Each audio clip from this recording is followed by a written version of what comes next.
women's semifinal coverage. Phoenix, Molly Brown, two teams. Lindsay Slew slashing across. She'll get open. Working to move the disc forward. Now Earhart again. And Claire Revere.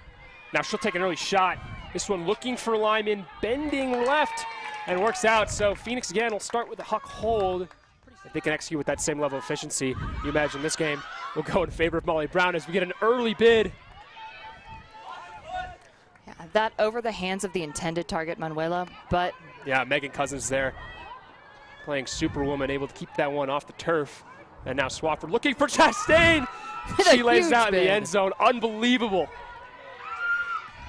And Claire Chastain, someone that saw a lot of reps on the D-line, actually, but someone who's so capable of playing both ways. And again, these same third shots are really difficult, even though they don't seem like they're that far. They're not necessarily easy to complete. And Revere's throw just swatted down. Tagger picking up. She paused for a second, thought she might call a timeout, but she won't. Valeria unwinds. This one floating and caught. Yeah, out into space. Claire McKeever, no problems to haul that one in. The first break of the game does come to Molly Brown. Valeria working to get open in small spaces, bringing against Katie Bacchus. And a long swing will switch field completely for Megan Ives. And now Rachel Wilmoth. And she'll lead this one to the end zone. And it's McKeever again. One-handed snag. Second break of the game coming to Molly Brown via Claire McKeever. Further away from us.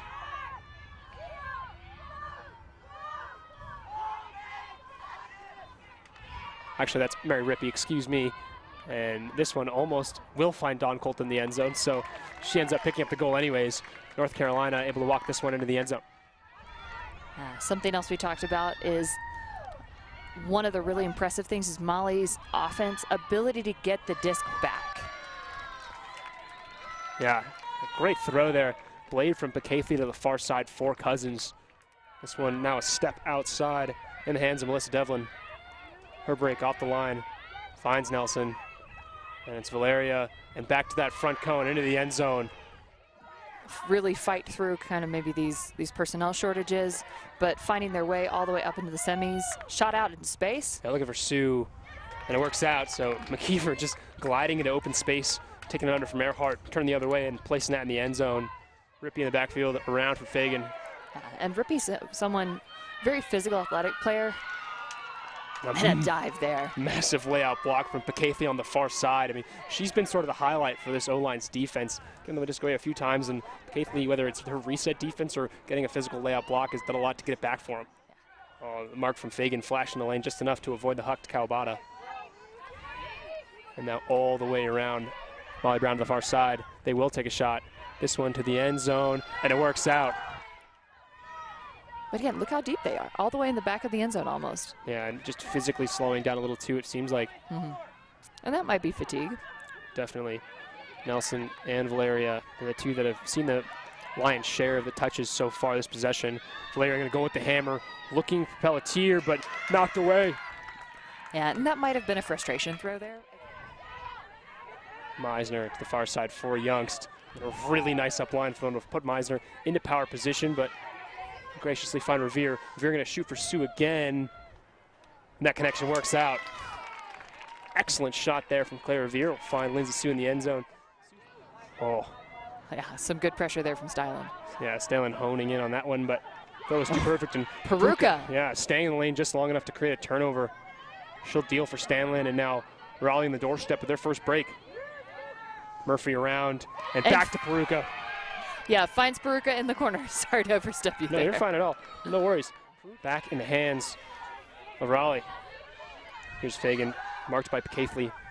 That mark forcing that throw high and swatted out of bounds.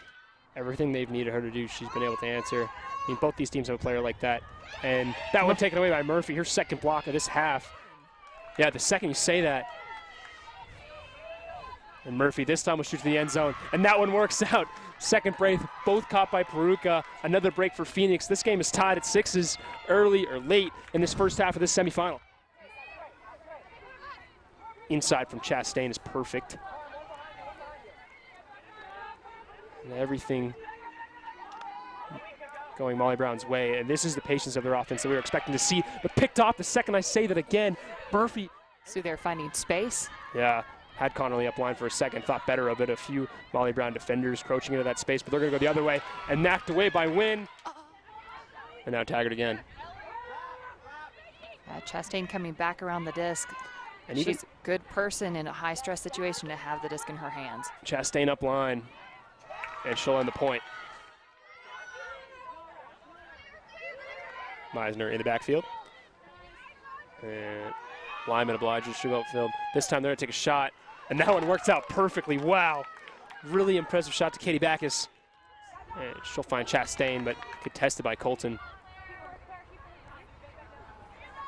Chastain just so strong in the air. Yeah, and it almost felt like Stylen, Murphy, Rippey, Sue, and Colton all on the field, along with Fagan. And they're going to take a shot, looking for Sue, but just behind her, and Chastain able to generate that turnover. So Molly here just outside their own end zone. Notably, both teams out of timeout, so if this is a turnover and this point continues, neither team has the ability to stop the play, and it won't be. And if I am Molly, I'm doing exactly that. Isolating Manuela Cardenas right in the front of the end zone. Right in front of us. Sue Eater getting that matchup now. And into the end zone, almost into the end zone. Sideline cheers confused me for a second, and it looked like she was. Yeah, really liking the Eater and Sue matchup. Manuela looking at Chastain, but Chastain pointing to Johnston, and Johnston able to shake free, and now Swafford. Yeah, I think Chastain wanting to keep the disc in the middle of the field, allowing her that space to cut, leading. Caithley, and that one into the end zone, so easy does it.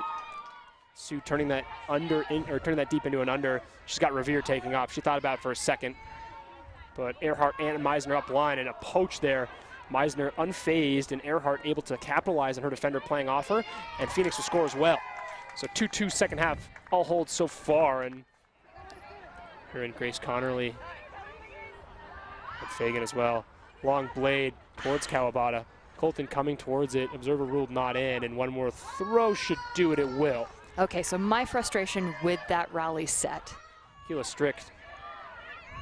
I think I said that name wrong a lot yesterday, so Phoenix, when you're watching this back, I apologize. And they'll find Revere in the end zone. Yeah. Hammer from Johnston, caught by Wynn.